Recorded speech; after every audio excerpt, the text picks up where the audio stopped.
Hey guys, welcome back to my channel. It's me, Irvin, with another manga volume review. This is going to be a really good one.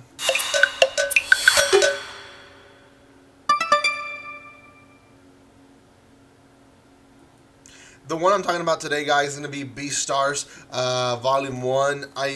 I finished it actually quite a bit ago, not quite a bit ago, like about a week ago, and I've been wanting to react and to give my review on it. So here it is.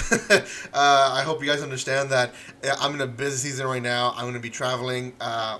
It's the only time we have to travel because then my wife will give birth in a few weeks after we return. So I'm trying to do my best to get everything ready and have a good time when we travel. So anyways, guys, if you have not done so by now, make sure you subscribe to my channel. Hit that bell button if you guys don't mind, and you'll be notified when we go live, when I go or when I upload videos. Also, if you want to see more manga volume reviews, there's quite a bit of them in my channel, and I'll be releasing more even throughout when I'm in vacation. So make sure you check those out as well. Lastly, guys, there is a spoiler alert to the first volume and to the first episodes because it is airing currently, and if you guys don't want the series to be ruined, then you can come off this video already. So anyways, Beastars is a kind of world where you have carnivores and herbivores living together, and they live in unison, and they have certain rules to avoid any type of conflict between one another. And you do see a little bit of an attack between one another of who is superior above them all. And it the entire volume itself, and I'll explain right now what it's about, but the volume itself hits a lot of topics that we ourselves see, in it, and we can reflect ourselves in the volume, and that's something that I have always placed on high regard and high respect of manga writers, is when they write a manga in a way where it places you in a mirror and makes you reflect on your own self and think where you're at in your life and what you're doing wrong. So this one really does that, and I really do appreciate this series. So the series itself follows this wolf guy right here. And his name is forgot his name, but anyways, Legoshi. Legoshi, he's a white wolf, and he's basically one of the biggest carnivores that you can get there, and he is a part of the drama club, and he just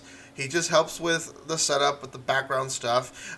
Most of the superior herbivores are the main actors, and essentially what happens is at the beginning of the volume, one of the main actors is eaten by a carnivore. We don't know who it is. It doesn't tell us who it is. It just says that he was eaten in school premises. So everyone kind of has a little freak out, and then it goes all back to normal. So it does show that is kind of a common thing that happens, and because it's a common thing, they have a little small freak out, but then everything seems to go back to the old ways, like nothing had ever happened. Like that guy that just got eaten didn't really matter, which is a weird thing, and it gives you a weird feeling to it. At the same time, there is this whole story of a guy wanting to be part of the actor, and then the superior herbivore, who is the deer, tells him that he can't be the actor, and he gives the part to someone else. And we see how even between herbivores, there's a superior ones, and then the ones in the bottom. We see Legoshi also having his time with his roommates, and through that we see, through the lens of Legoshi, we see kind of the separation between herbivores and carnivores.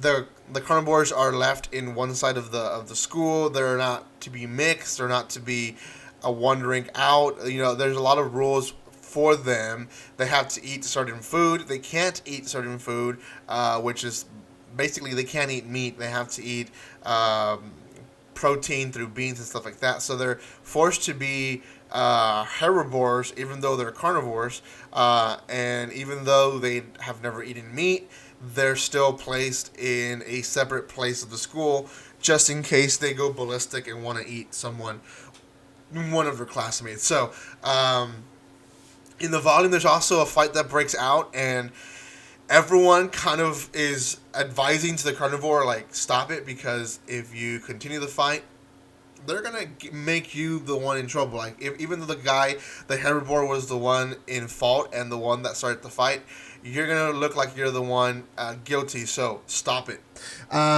Towards the end of the volume, Legoshi is asked by the drama president to keep watch at night while he practices with the new actor. And Legoshi has this moment where there's a lamb.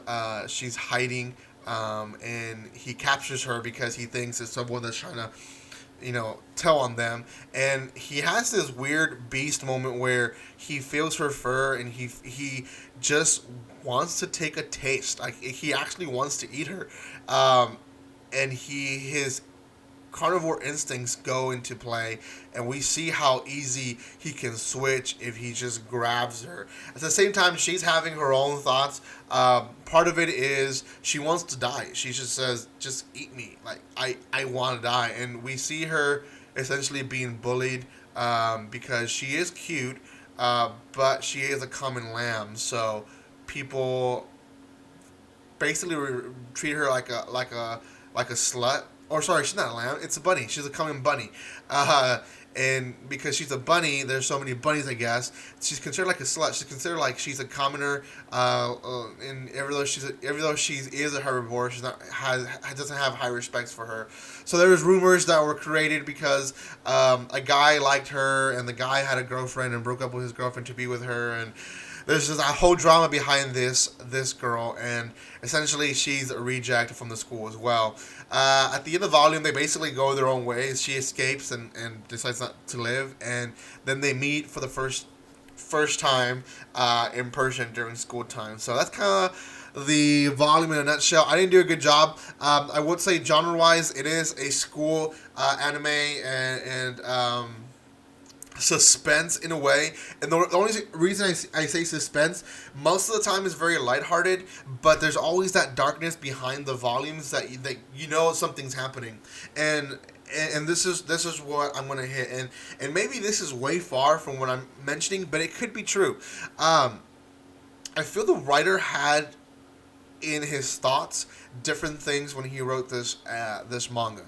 One is how society puts people into groups. Either there's the herbivores and the carnivores, and then from those first two groups, there's the obvious ones that are, the carnivores are the evil ones and the herbivores are the good ones, and that is just society in general.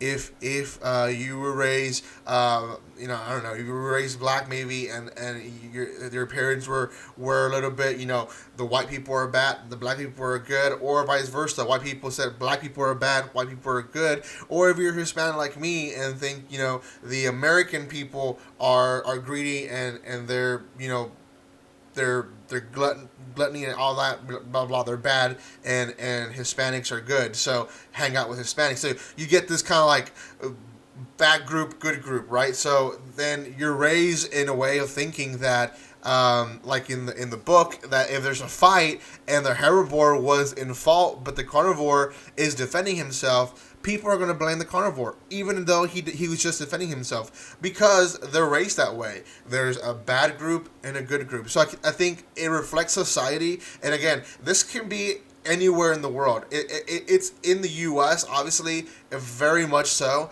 but can be seen in other worlds, in other places in the world.